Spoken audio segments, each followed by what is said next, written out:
২০২৩ সালের জুলাইতে বাংলাদেশের ক্রিকেট ভক্তদের চমকে দিয়ে প্রথমবার আন্তর্জাতিক ক্রিকেট থেকে অবসরের ঘোষণা দিয়েছিলেন।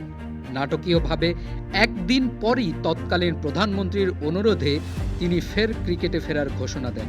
বলছি বাংলাদেশের সাবেক অধিনায়ক তামিম ইকবালের কথা।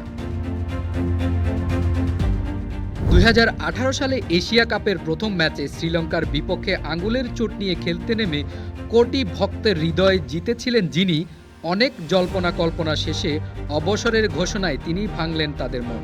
বিপিএল চলাকালীন সময়ে রুদ্ধদ্বার বৈঠক শেষে নির্বাচকদের কাছে সময় চেয়ে তামিম যে এমন সিদ্ধান্তের কথা জানাবেন কজনই বা ভাবতে পেরেছিল।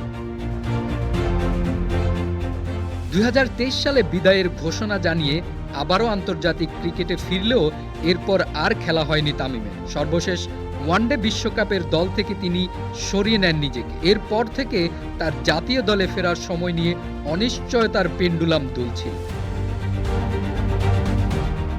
আসন্ন আইসিসি চ্যাম্পিয়ন্স ট্রফিকে ঘিরে তামিমের জাতীয় দলে ফেরার তোড়জোড় শুরু হয় আবারও।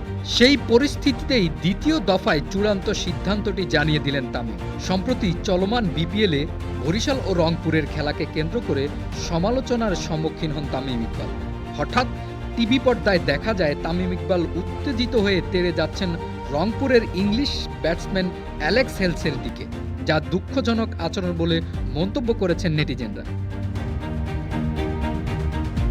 এই ঘটনার একদিন পরই অবসরের ঘোষণা দিয়ে নিজের ফেসবুক পেজে তামিম লিখেছেন, আন্তর্জাতিক ক্রিকেটে আমার অধ্যায় শেষ।